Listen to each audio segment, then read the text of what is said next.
Hello, this is author Matthew P.S. Salinas. I'm going to be reading a short standalone story from my new book coming out this year called The Obscura Magnifique.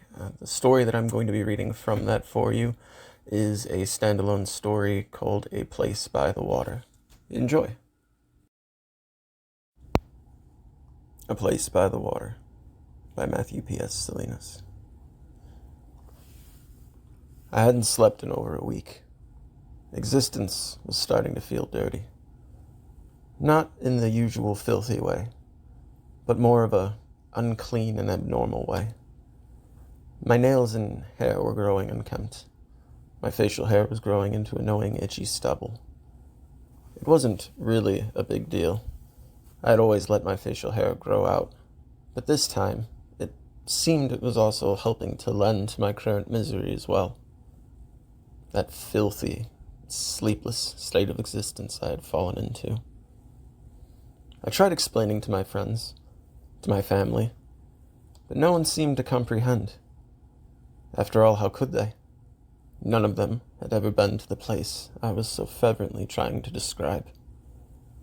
That one singular place I knew that no other before me had experienced. The questions they asked seemed more of a mockery of my sanity, and honestly less the inquiries of a sympathetic ear. No one tried to understand the point I was attempting to make. This wasn't an ordinary recurring nightmare.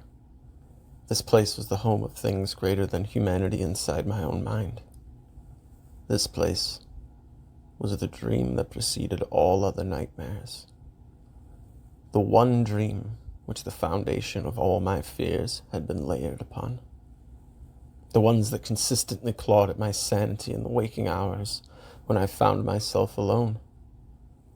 Perhaps that was the real mockery of me. My own mind having been sharpened against me with my own fears. A nameless dirge working in the dark to undermine me. It knew all too well what I was afraid of. The intimacy of my introspective terrors that had laid the groundwork for something much bigger, something far worse. I had struggles. I had experienced anguish before in my life, but none of that compared. The prior experiences of my life paled in comparison to that damned, haunting nightmare, the one recurring familiarity among the few items which made up my everyday routine. My place by the water, as I named it. Or sometimes I referred to it by what it truly was, just a place by the water. With growing concern and endless suffering, I had thought to seek out my former psychologist for help. Dr. Vellely. He had known me since my lamentable formative years. He was the one to help me make sense of what was going on inside my young mind. It seemed as if he, too, knew my experiences intimately. Perhaps that was the reason I had confided in him. I confided in him the delicate information of my nightly disturbances. The one thing I truly feared. That wasn't everything, though, I admitted in honesty to him. There were other fears. The ones which accompanied the place by the water. That open abyss that was the water itself, all-consuming and encompassing, which terrified me. And the loneliness. The loneliness that accompanied that place as well. The loneliness which seemed so universal inside and outside my dreams. Explain this place to me. It seemed a simple enough question, posed by an earnest man. Dr. Vellely spoke with no judgment or pejorative tone in his voice, as that I had grown accustomed to. The words, indeed, almost seemed soothing to hear, as if they were an affirmation of my pain. I prefer not to. I had told him the truth. I was far too afraid to give that place any more validity over my already shaken concept of reality. It had firmly placed its hands upon my throat, and I dared not allow it a final, deathly vice grip over my dear windpipe. Well, maybe we try something then. Dr. Velily tipped his glasses forward in an inquisitive gesture. They sat on the edge of his crooked nose and reflected back the fluorescent light which came from the ceiling. I'm willing to try anything, Doc. I needed help. It was why I sat there on that beige, off-colored couch in the first place. That strange, yet somehow welcoming couch which sat in a room with far too many joyful paintings of spring and summer. The shades were always drawn in that room, too. It was, indeed, a minuscule detail, but somehow it always made me feel more comfortable. We were safe in that room. The outside world was never permitted an audience to the happenings. Lean back and take some deep breaths. I want you to try your best to relax. Breathe. Dr. Velily slouched and made himself more comfortable. I followed his instructions, and I leaned back into the soft velvet embrace of that awful colored couch. I began to pay attention to the rise and fall of my own chest, the sound of the echoing vibrations of my heart. It was busy at work while the rest of my body fell asleep. I felt numbness in my arms and legs. I knew they were there, but the sensation of them was greatly diminished. My insomnia's effects were rampant in every single physical aspect of my body. I finally found myself paying attention only to the rise and fall of my chest, as it soon began to drown everything else out. Now, tell me about this dream. Dr. Velily's words came into my ears as an unpleasant disturbance to my recently achieved inner peace. Those spoken words reminded me of why I was so tired, so very uneasy. The restlessness that I had was affecting more than just my personal perspective. Indeed, my social life and work was suffering as well. I had made by on fumes for over a week, and inside me I had nothing left to attempt being ambitious with a single endeavor. I took a few more deep breaths. I unclenched my fists, and I fell deeper back into that couch. I found the scene of my nightmare beginning to materialize around me. The old sensations of dread, and my instinct, and my desire to fight came on strong. Take your time, Dr. Velily clicked his pen and sat there. He was waiting, somewhere in the dark, just beyond my shut eyes. I felt his eyes watching me as I slipped away into that place. Well, I began to prepare to describe it all to an outside visitor. At least, as best as I could. Wouldn't be too hard after all, I figured. I knew the place very well. Certainly better than anyone else could or ever would be able to. There's sand on a beach. I hadn't realized I was verbalizing my thoughts until it was too late. I'm certain this was in part to being completely worn down. Perhaps also it was due to the place, my place, by the water, having some inherent desire to be discussed aloud, as if my nightmare were growing sentient, and it too desired company. It didn't want just to cause any particular horror. In a way, it seemed it merely wished to be understood as I wished to understand it. Well, go on, Dr. Velily goaded me. I had almost forgotten he was there. That is, except for the sound of his blinking eyes behind those glasses. The opening and subsequent shutting of them seemed intensified somehow, as if perhaps this whole world's existence was switching places with my nightmare in between those blinks. I shuddered at the thought of reality itself blinking in and out of existence. Well, I'm sitting here, or there, rather. I took a moment to further ponder the duality of my own reality and my dreams.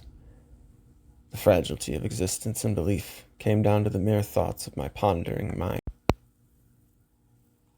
That sudden realization allowed me to carry onward. I suppose I truly could be in both places at the same time. There's no one around. The beach is empty. There's a slight breeze, but the sun is bright and the weather is always very warm. The water beyond the beach ebbs and flows. It moves in and out in tides, but it's not right. I paused. The next words I felt coming to mind sounded mad as everyone had expected me to be upon attempting to rationally explain it. Any of it that they were willing to listen to. But how is it not right? Dr. Vallely pressed me for further information. I did need help from him after all, so I decided it in my best interest to continue, despite whatever I feared might be his reaction to what it was I had to say. Well, it looks peculiar. There's no horizon beyond the water. No definitive way to tell if it ever really ends. It's very strange. It looks as if the sky stops there, just beyond the water, like there's a wall holding it in place. There's no one swimming in the water either. There's no birds flying over it. There's no ships or boats traveling in it. It's almost as if the background of the sky over the water is painted on the wall. Some type of fake surrounding tacked on some wall, just out of reach from the beach in the city. Well, there's a city as well? He questioned me with a curious tone. I still discerned no judgment from him, so I allowed this conversation to continue. Yes, I responded hastily. I meant to report my dream in as earnest detail as possible. Allowing myself time to overthink, I feared, would lead to unneeded and unwanted embellishments. It's a metropolitan area that seems more or less like any other I've ever encountered before. And indeed, that much was true. The appearance of the city itself was not remarkable by any means. It wasn't the outward visage of the city that haunted me, though. Rather, it was all the things I couldn't see. You see, the way the sun rests on the city, it reflects in all the windows. All of them. It's incredibly unnerving. I began to explain to him as I itched in my skin. The sensation of terror had begun to creep across my flesh. Well, how so? What makes it so unnerving to you? The question was punctuated with pen clicks and the sounds of a pen scribbling against paper on a wooden board. I felt him writing those notes. Surely he was confirming what I had already feared this all meant. I was starting to lose my grip on everything. You can't see in any of the buildings. The windows only reflect back an intense light. It doesn't matter the time of day either. It's impossible to see anything or anyone in any of the buildings. It feels, I don't know, I guess terribly empty, terribly lonely. And how long are you there in these dreams? Well, I can't be certain. Days, weeks maybe. Sometimes it seems like time is irrelevant or at a standstill. The outside conditions, as I've said, never really change. Well, what else happens? Dr. Vallely seemed aware of the fact that this place by itself wouldn't be enough to prevent a peaceful night of sleep. I get up from the beach, and I head into the city. There's a car waiting nearby. The doors are always unlocked, and there's a key already in the ignition. I get in the driver's seat and buckle myself in. I usually drive around the city and stare into the windows as I pass, hoping that one of the times that I look, I'll actually be able to see something. But it seems like all I can ever do is wander aimlessly around the city. It sounds peaceful enough, minus your issue with the windows, that is. Dr. Vallely was naive. Of course he was. He didn't know that place, my place, as well as I did. Well, it's not that exactly. I mean, it's lonely. I feel myself lost in a faceless city, uncertain if anyone or everyone is watching me drift about aimlessly. Things only ever get worse from there. And how do things get worse? He asked me quietly. Well, I start to notice the water line rising from the beach. It starts off slowly, but it rises and rises. It seems like the amount of water just grows. The roads become covered in the water, although the water's not right either. Oh no? No, it's wrong. The water is all wrong. It's opaque, in such a way that when it comes or washes over things, it obscures them entirely, as if everything is being tucked underneath a pitch-black blanket, almost as if the water is washing things out of existence, washing them back out into the nothingness beyond the beach, beyond where the water normally rests. It won't stop either, and so of course I always try to find a way to escape it. I felt my body start to writhe with those words. The air flowing into my nostrils began to smell of sea salt. Only then had I noticed my body was becoming moist with sweat. My skin had grown uncomfortable, and that feeling of being filthy began to overwhelm me again. A certain sour taste that always preceded nausea was present in my mouth. I subconsciously had started to grind my teeth, and my breathing had quickened. I hadn't realized the last part until Dr. Vellely told me I needed to calm down. Deep breaths, and continue. Remember, breathe. We need to finish this if you plan on getting better. I steadied myself. I come across a parking structure outside, some kind of concrete lot. Then I make my way into one of the skyscrapers that lines the perimeter of the city. Once I'm inside, I start running up the stairs. I usually don't stop running until I make it to the top floor of the building. Then, once I'm there, I wait. Wait for what? For the water to come. There's a view of the whole city from one clear window pane up there. I always find it, that one unobscured piece of glass, to look out over the city as it's disappearing into that sea. That water that just seems to never have an end. And then it starts coming in heavier waves. Everything starts to vanish beneath the waves of the opaque darkness. And all I can do is watch. There's nowhere else to go. So I just sit and wait. And what do you wait for? The voices, I told him. What kind of voices? He asked. All kinds. It seems like 1,000 or more of them. They call out in despair from beneath the water. I hear. The recalling of all the details began to bring tears. I felt the nausea growing and a horrific sensation of physical pain. The sensation was as if there were tiny nails attempting to claw their way to the surface of my skin all over my body. The end of my nightmare was always the worst part. What started my original fear of sleep, and what I felt indeed kept me awake for days on end. The voices of my mother, my friends, my family, all of them call out from beneath those opaque waves. Well, what do they say to you? They tell me to join them, to let the nothingness wash over and consume me, to accept the inevitable and no longer prolong the suffering of themselves or myself. Then, I notice the water is reaching the top floor of the building I'm in. It begins to seep in the cracks of the floor. It seeps in under the doors and from the stairwell. It even seeps in from the elevator. The windows outside go dark as it grows up the sides of the building. I run into an adjacent office room and I cower into a corner. There's usually some off-colored strange couch that I climb atop, and I sit there and try to stay out of the water. Go on. Dr. Vellely's request was easier to follow this time around. At this point, I couldn't help but converse what I was seeing and feeling. And the water slowly pours in from behind the office door. The final barrier I have between the water and myself.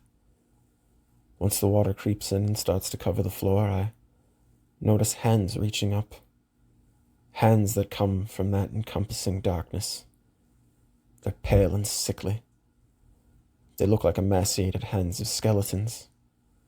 There weren't always hands in the beginning of my nightmare. that was something new. It seems that the nightmares grow longer and longer every time I have them. I see. Please, go on. Well, I can't tell any of them apart, but they all reach out towards me, grasping at the air, grasping at me, as if they want to grab me and pull me in. And the water just doesn't stop pouring in. Eventually, I just close my eyes and feel the water devour me.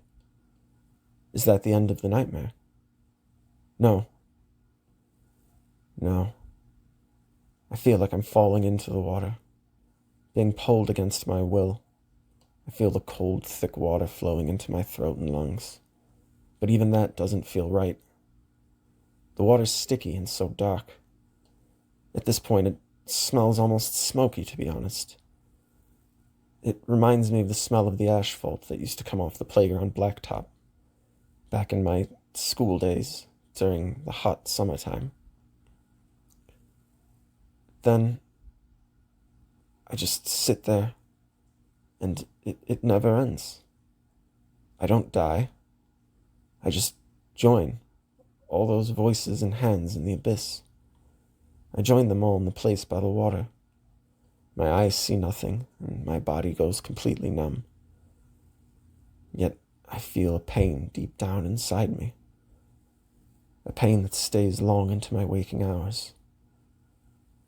And that was the end of my nightmare. I abruptly opened my eyes. It took a few moments of blinking them to focus them back on Dr. Vellely. He was still in that same spot he had been, sitting across from me, writing details down on his paper on that clipboard. Once he noticed I was finished and my eyes were open, he stopped and he looked up at me. Very interesting. He pushed his glasses back up his nose and stood up. Well, what do you make of it? I felt the desperation in my own voice. Here, wait. Just a moment, and I think it'll all make sense. Dr. Vellely walked over to the window and opened the blinds. Come on over and have a look. The request seemed innocuous enough, and so I did. Our eyes met, and I let a smile be exchanged between us before I got up and came over to the window. That's when I noticed the answer he wanted me to see. The water was out there, hard at work, making the city disappear, pouring over the rooftops and the parking structures. I looked back at Dr. Vellely. His smile was gone. He was waiting for my reaction. It must have amused him, for he laughed as I cowered back to that off-colored, not exactly quite beige couch. The off-colored couch, I thought. No, it can't be.